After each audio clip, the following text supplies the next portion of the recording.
আসসালামু আলাইকুম, welcome to our new English tutorial video of spoken English.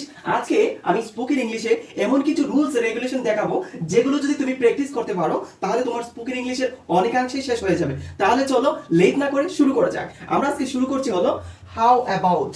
আমরা যদি স্পোকেন ইংলিশে কিছু বোঝাতে চাই যে এই কাজটা করলে কেমন হতো, স্পোকেন ইংলিশে যদি শিখতাম তাহলে কেমন হতো, এই যে কেমন হতো, যদি কেমন হতো এরকম কিছু আমরা বোঝাতে চাই তাহলে স্পোকেন ইংলিশে বসে হলো হাউ অ্যাবাউট। স্পোকেন ইংলিশে কি বসে? How about. বাহিরে গেলে কেমন হতো, ঠিক আছে? এখন ঈদের সিজন চলতেছে, সো বাহিরে ঘুরতে গেলে কেমন হতো এরকম বোঝাতে গেলে আমরা বসাবো হলো হাউ অ্যাবাউট। তবে এখানে একটা জিনিস শিক্ষণীয় যে হাউ অ্যাবাউট এর পরে যে ভার্বটা থাকবে সেই ভার্বের সাথে আমরা আইএনজি যুক্ত করব, সেই ভার্বের সাথে আইএনজি যুক্ত করব। তাহলে আমি এখানে বসাচ্ছি হাউ অ্যাবাউট। যদি আমরা কেমন হতো বোঝাতে চাই হাউ অ্যাবাউট বসবে। কেমন হতো বোঝাতে চাইলে হাউ অ্যাবাউট। হাউ অ্যাবাউট মানে কি? কেমন হতো, কেমন হতো, কেমন হতো। এটা স্ট্রাকচারটা কি হবে? এটা স্ট্রাকচারটা হবে হলো হাউ অ্যাবাউট। আমরা বসিয়ে এখানে হাউ অ্যাবাউট বসিয়ে, হাউ অ্যাবাউট বসিয়ে এখানে যে ভার্বটা থাকবে সেই ভার্বের সাথে আমরা আইএনজি যুক্ত করব। তো ভার্বের সাথে আমরা আইএনজি যুক্ত করব। আমরা তো খুব ভালো জানি যে ভার্বের সব সময় আইএনজি যুক্ত হয় কিন্তু ভার্বের বেস ফর্মের সাথে। তাহলে আমরা বাক্য গঠন করা যাক যে বাইরে গেলে কেমন হতো। তাহলে এটা আমরা কি লিখবো? How about, how about going outside. How about going outside. আচ্ছা, ইংরেজি শিখলে কেমন হতো? How about how about speaking English. আচ্ছা, হাউ অ্যাবাউট লার্নিং ইংলিশ, অথবা ইংরেজি কথা বললে কেমন হতো, বা হাউ অ্যাবাউট লার্নিং ইংলিশ বা স্পিকিং ইংলিশ দিতে পারো।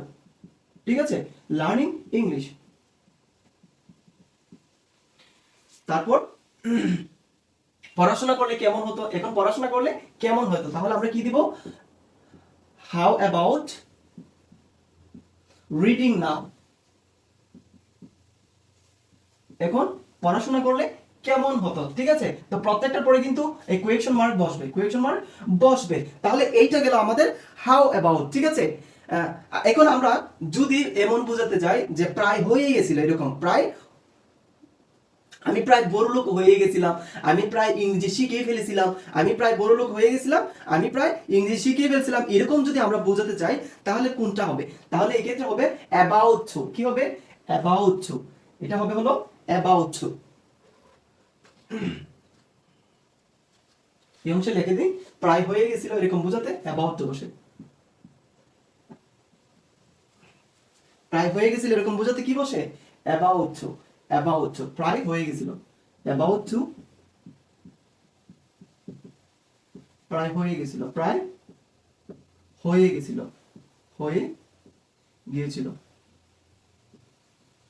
এরকম বোঝাতে আমরা কি বসাবো? যেমন আমি প্রায় বড়লোক হয়ে গেছিলাম, তাহলে কি হবে? I was about to, I was about to reach, I was about to reach। তাহলে আমি প্রায় বড়লোক হয়ে গেছিলাম, ঠিক আছে? আমি প্রায় শিখেই ফেলছিলাম, এরকম আমরা বলি না? তাহলে কি হবে? I was about to, I was about to learn। কি হবে এটা? I was about to learn। 3 নম্বরে কি দিব? আমি প্রায় কথা বলা শিখেই ফেলছিলাম। I was about to, আচ্ছা এটা তো আগের সেন্টেন্স দিতে পারি। I was about to learning। আচ্ছা, আমি প্রায় বড়লোক হয়ে গেছিলাম, তারপর কোন সেন্টেন্সটা বসাবো?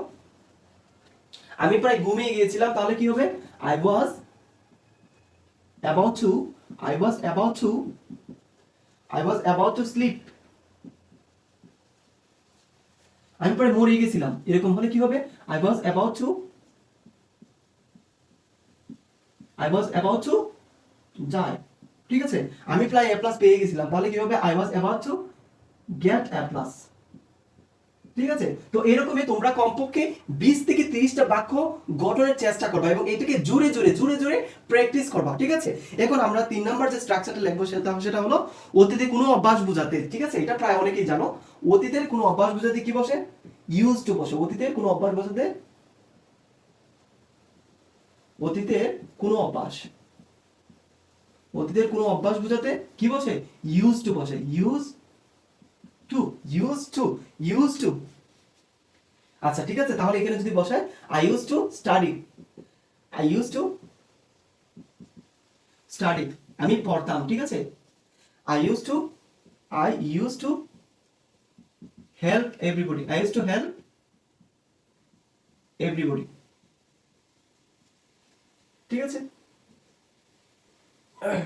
এখন আমরা যে বাক্যটা গঠন করব সেটা হলো কোনো কাজ করা যেতে পারে এরকম যদি বোঝায়, কোনো কাজ করা যেতে পারে, কোনো কাজ করা যেতে পারে এরকম যদি বোঝায় তাহলে কি হবে, এই যে এখানে দিলাম কোনো কাজ করা যেতে পারে, কোনো কাজ করা যেতে পারে যদি বোঝায় কি হবে তাহলে হবে হলো ক্যান বি বসে তারপর ভার্বের পাস্ট পার্টিসিপল ফর্ম হবে, এখানে পিপি দিয়ে দিলাম, ক্যান বি বসার পর কি হবে, ভার্বের পাস্ট পার্টিসিপল ফর্ম হবে। এখানে আমরা মার্কেটে গেলাম, মার্কেটে গিয়ে যদি আমরা বলি যে এই ড্রেসটা কেনা যেতেই পারে, তাহলে আমরা কি করব, এরকম ক্যান বি দিয়ে বাক্যটা গঠন করব। তাহলে আমি এখানে লিখছি হলো this dress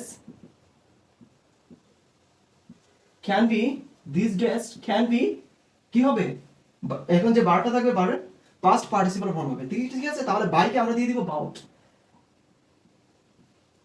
this dress can be bout,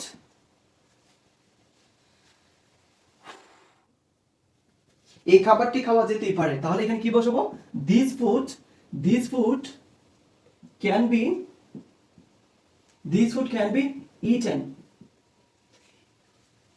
এখন ইংরেজি শেখা যেতেই পারে, তাহলে আমরা কি বসাবো, স্পোকেন ইংলিশ